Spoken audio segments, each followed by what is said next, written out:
Welcome. I am in Studio de Jeffrey. My name is Jeff Cavanaugh. Welcome in to Believe in the Dallas Cowboys. This is me. And I am joined, per usual, by my co-host, the great and powerful former Dallas Cowboys wide receiver, Jesse Holley. Oh, Jesse Holley went 77 yards. It must be a reality show. Could have used you on that last play in overtime to catch the ball. I tell you one thing, I wouldn't have dropped it. Wouldn't have hit my chest. I'm just saying. I'm not taking shots at anybody, but I'm just saying, wouldn't hit my chest. Somebody asked me on Twitter, would you have caught that pass? And I said, with the understanding that my old broken body would not have gotten to the place to make that catch, if I could teleport there, yes. Listen, I'm not Abilene Christian University's 2004 Blue Bell wide receiver. Yes, I can catch the football challenge champion for nothing. Okay? I'd have caught it. I might not even turn my hands over. I might have caught it like that and kept going. I might have. Or I might have gone down to be safe. But my going down to be safe would have caught it. In my old self right now, I can go out there and make that play. Today. I can run a shallow cross. I'm going to catch it. I might not be able to do anything after it. I'm going to catch it. All right, let me tell everybody real quick that we are presented to you by our friends at BetOnline. You got hoops going on. If you bet on the Cowboys all year, you'd be in good shape. If you bet on them lately, you'd be in bad shape. But you can always get the latest odds, team matchup info, player news, game trends at BetOnline. They got live betting, free contests, giveaways. Fastest and easiest way to bet on all your favorite sports and events, whether that's NFL, NBA, NHL, MMA, tennis, boxing, golf. BetOnline.ag to join. Get your 50% welcome bonus with that first deposit with the promo code BELIEVE, BLEAV. Yeah, I went live right after the game because it's fun to see what people say. And I think it's just that angry people send stuff in after you lose. Because, man, the amount of Dak choking can't. And I was like, okay. And so today I went and screenshotted when the ball arrived, and it was like, make a better throw, they say. Rolling to your left at a dead sprint with pressure in your face, make a better throw than hitting a dude in the belly button. Okay. Well, technically probably between belly button but Noah going down when he tried to catch it made everybody think, oh, my God, it was so low. And no, catch the ball. Catch the ball. Catch the ball. That's all. I got some fun stats from the game. Actually, we'll get to those later. I want to start with Jesse Holley, former Cowboys wide receiver, NFL analyst extraordinaire. You can find him on DallasCowboys.com, A to Z Sports. Yeah. Here. Am I missing anything? Doing play-by-play for random high school all-star games at AT&T Stadium. Yeah. I'm everywhere. All those different things. I'm everywhere. When you look at the full result, the full scope of that game, things coming out of it that actually matter, where you look at it and you go, ooh, what are they going to do about that? What are those things? You have a issue in the secondary. And when I say secondary, I'm mainly talking about left corner. You have a massive hole there. Massive hole there. You still have questions at the wide receiver position. And I know that Noah Brown made some plays in that game, but the level of inconsistency between the 3 or 4 guys that you may march out there is one that is scary to me. And if you lose, I thought I would never say this. Losing or potentially losing, I know it's not a neck injury, it's a shoulder stinger, but the absence of Leighton Vander Esch in the middle, I never thought I would say it, but the absence of Leighton Vander Esch in the middle of that defense, in addition to the absence of Big Hankins in the middle of that defense, boy, will we have a problem this upcoming Saturday in Philadelphia. Well, I don't know. You were calling a game. You may not have seen this. Jalen Hurts ain't playing. He's not? What happened? No, Jalen Hurts has a shoulder sprain injury, and he's most likely not playing this week and might not play another week. And we'll see. Maury's music is in the Super. What? You pulling my leg? No, Jalen Hurts is most likely not playing Saturday. He's most likely not going to play. They pretty much clinched number one with us losing and them winning on. So, yeah, I mean, if I were the Cowboys, I might be resting and trying to tank my way to play in Minnesota instead of Tampa, even though Tampa every other week looks like they're the worst team in football.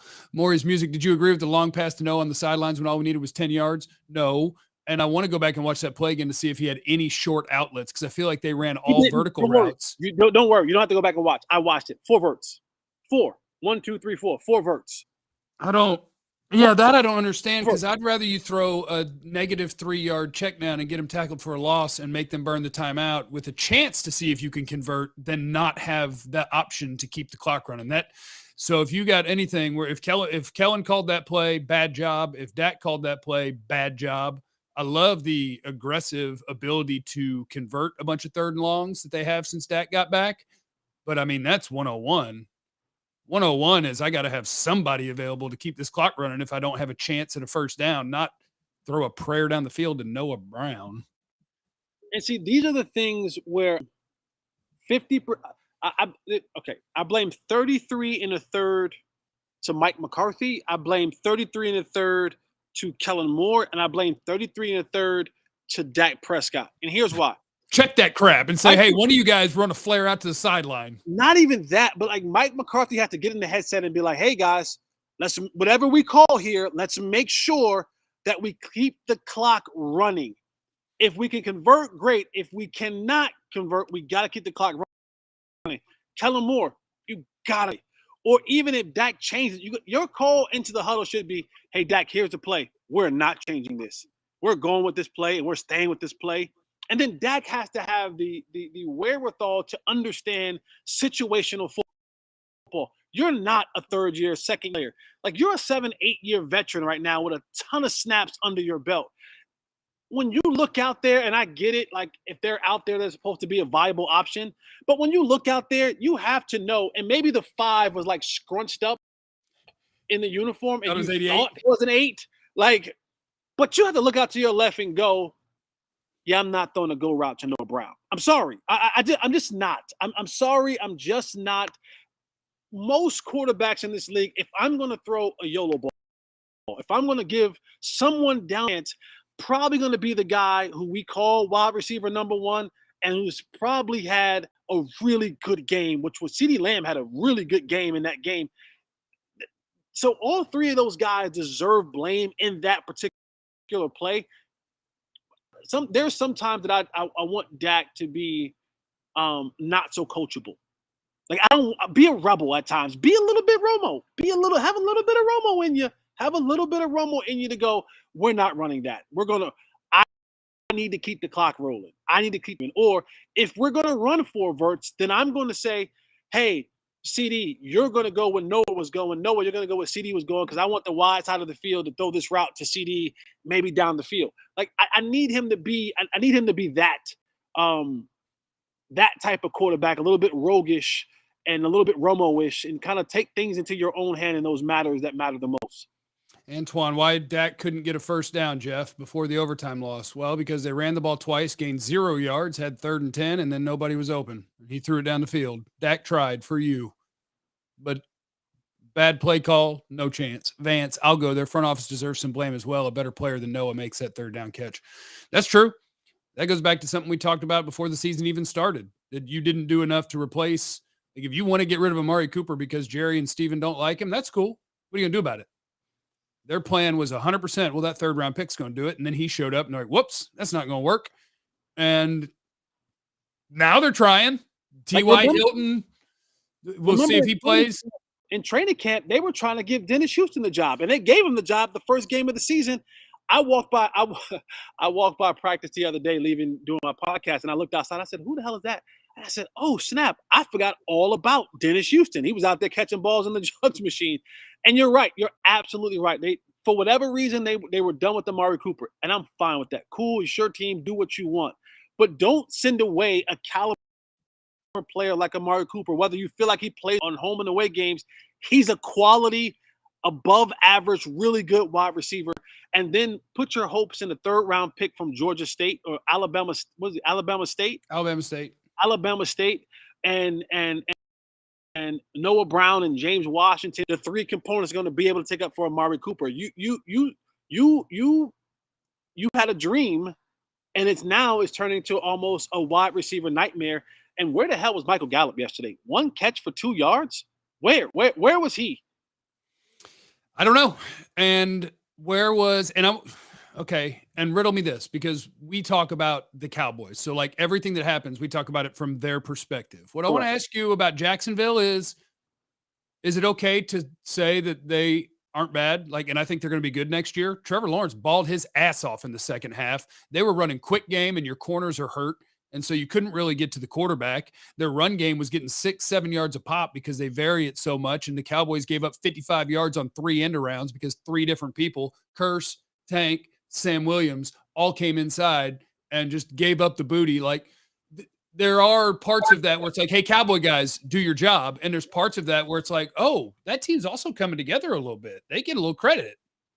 This team, and kudos to Doug Peterson and his staff, because last year was just a disgrace with Urban Meyer as the head coach and really kind of put that franchise behind. But Doug Peterson came in early in the year and kind of stabilized this thing for the Jacksonville Jaguars. And what you're seeing now, you're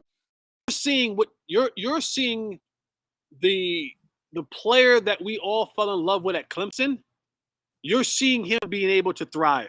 And the tail end of seasons, and when you talk about those teams who go from being non-playoff teams to playoff teams the very next year, it's what are the Detroit Lions? We saw it last year with the Detroit Lions. They said, you know what? They're not quite there, but they're coming. And now the Detroit Lions, the Jacksonville Jaguars, you're seeing teams like that are kind of trying to figure this out, and they're going into an offseason now at the end of the year while they, the playoffs. Jacksonville may make the playoffs, but you see them kind of rounding into a form. They went and got players and put around Trevor Lawrence, Zay Jones, Marvin Jones Jr., Christian Kirk, Evan Ingram, running back Travis Etienne. They got solid players up front on the offensive line. They're coming. They are coming. Doug Peterson's a good coach. So what you saw in that game yesterday was 2 things to me. You saw a team in Jacksonville over the last 5 games have been putting some good things together, right? Had a big win in the second half. They shut down Tennessee in that running game. Got a win, got some confidence. Cowboys came into town. They continued that confidence. And they've been able to build on that. But for the Cowboys, what you've seen was kind of almost a culmination of the last 3 or 4 weeks for this, where they've had this up and down type of play. And I know people are going to say, well, what about the Colts? Because I look at the Colts game and I say, but what about the first 3 quarters? I know what the fourth quarter was. I get it. I understand it. Those first 3 quarters, I do not stop watching. The Giants game, the Texan game, you saw a lot of ugly football happen into those games, and you just didn't have good enough quarterbacks and a system and a coach to help you out when losing those games. You kind of almost saw this coming with this Jacksonville Jaguar game, and Jacksonville played a hell of a game. They never gave up. They found the mouse in the house on defense. Go at them. Leighton Vander Esch goes out. Anthony Barr is not a really good linebacker. Let's just be frank about that. And the thing that they did very, very well was that eye candy, that pre-snap motion, that moving guys around.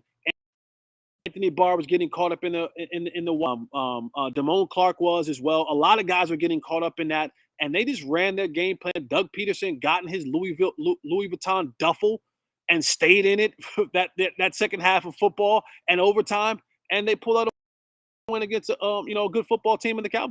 Yeah, here's a couple of numbers. There may be easier ways to find this, but I went through the drive-by-drive, play-by-play, and did math one play at a time. The Cowboys offense in the first half had 235 yards, 21 points. Like, holy crap, right? That's incredible. 235 yards and 21 points in a half. Well, in the second half, those numbers look real small compared to what Jacksonville did. They put up 339 yards in one half. Yep. 27 points in one half. That's not good. And like you mentioned, some of the players,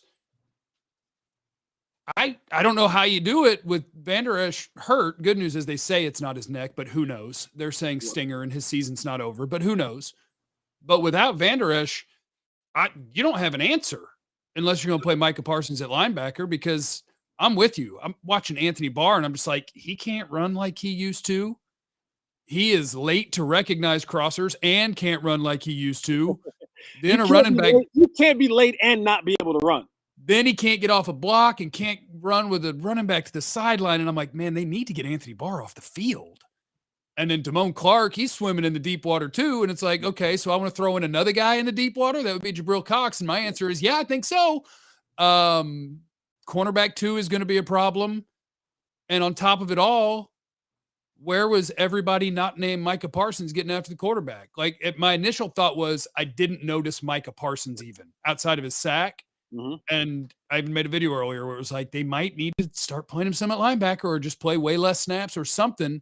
But when you go back and watch, like, he was playing well. Parsons is still playing well, but they just did so much with the end arounds and run draws right up the middle at you and like try to take him out of the game. And nobody else did crap. Like, you went into a second half, and after you scored, they were up, 27 to 10? Yep. That's a good time to tee off on the pass rush. How many sacks they get in the second half? Wow. Not a one. Nope. And so, like, those are the things that I'm looking at. I'm like, is that just great game plan? Because they were good with the quick game. They were getting the ball out. And because the secondary is depleted, they were able to get open quick, and that was working, and they were doing misdirection. And like, the Jags had a good plan, and you had some weak spots they were able to expose. The problem is those weak spots aren't going to change. Yep. I think we're approaching the end of the year, and this is about to flip right back to, hey, Dak, can you score 40? And this time we're going to ask you to do it with not as good as receivers as you used to have. And I don't know what Dan Quinn is going to do, but if they can't cover better than that to give themselves a chance to rush the passer, I don't know how you plan to stop people. And again, you talk about, we love Dan Quinn. He's a Jersey guy. I love Dan Quinn, but we crap on Kellen Moore a lot. The offense gave you 27 points, Dan Quinn. 27. People who want to kill him for the second half, like in the second half, the offense scored 13 points. Teams averaged 21 a game in the NFL this year. Right. You scored 13 in the second half, and people are like, you should have just scored more. Like, you scored 13. You got 34 at the end of regulation. Chill out. Stop somebody. So for Dan Quinn to give up, at one point in time, it was like 20-something unanswered points, and you gave up 40 points of total offense. You gave up 500 total yards of offense. Travis Etienne had over 100 yards. He was 7.7 yards a carry. I mean, Trevor Lawrence had 300-plus touchdowns. You gave up a 100-yard receiver, another 92-yard receiver. I mean, they were just picking and choosing where they wanted to go with the football all second half, and you had no answer for it. And for as bad as Kellen Moore in some spots that he was, Dan Quinn was just as bad in that second half, and he had no answer.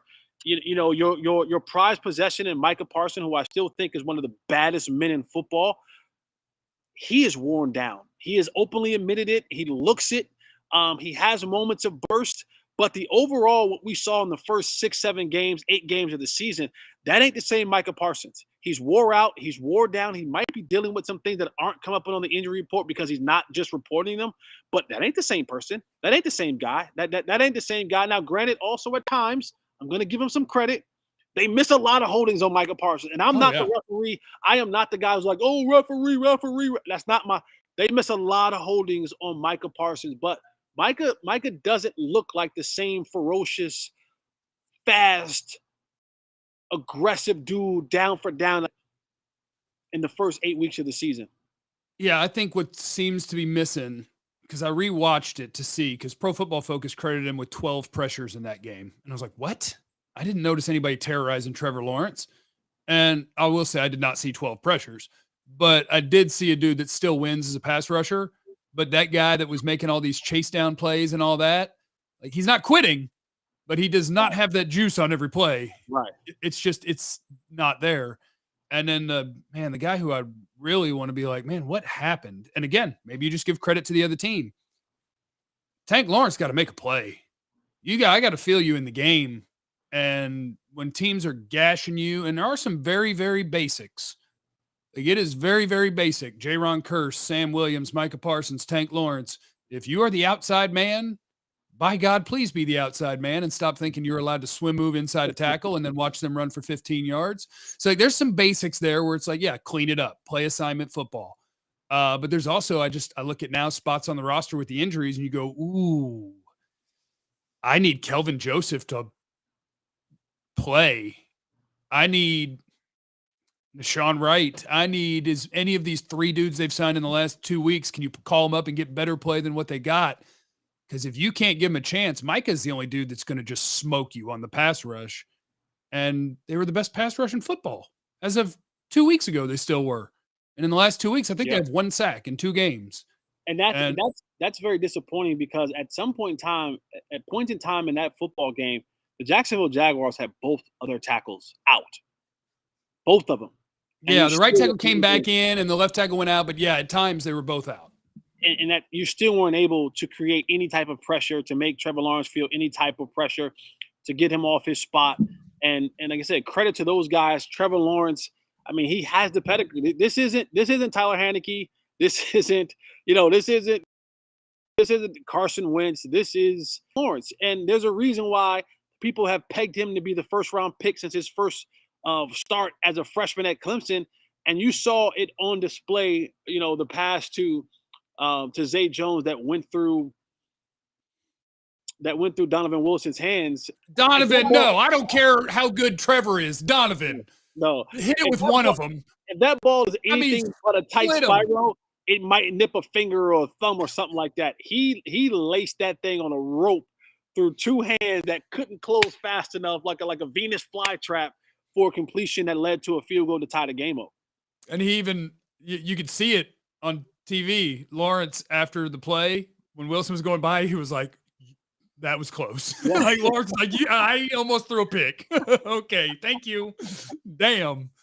Okay, so we're onward to the Philadelphia Eagles, who we will talk about on Friday with the Saturday game coming up. And it looks like you'll have no Jalen Hurts in that game. And now the Cowboys got to decide, do we want to start tanking to try to get Minnesota or San Francisco, or do we want Tampa Bay? We want Tampa. I'm just going to throw it out there. I want Tampa. Okay. Everybody gets old at some point. Okay. I've only been calling for it for 6 years. This time it's true. It's over.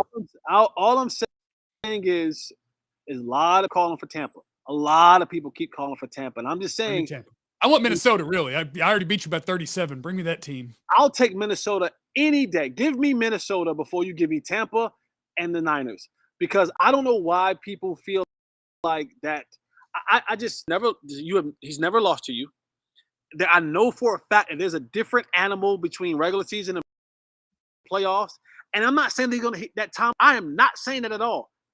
He just got to beat you one time.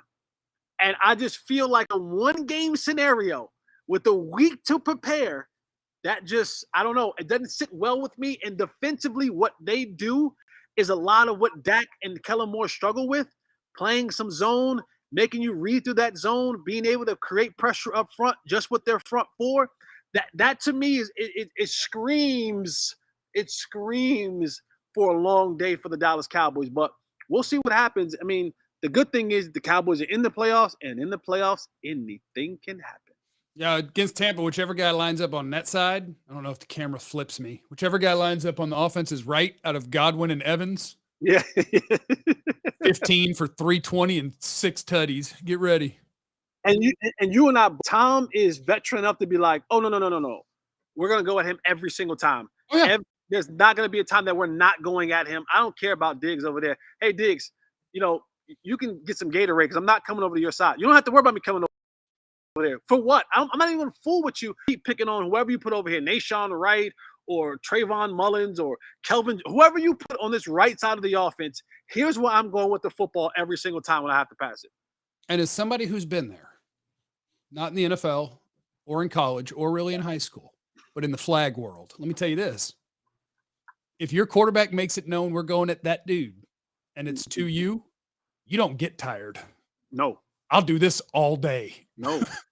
I will do this all day. Whatever. Cowboys are going to kick Philly's ass. All right, and Jesse. you know what? Most likely they probably will. That's so Cowboy-esque. riding a seesaw.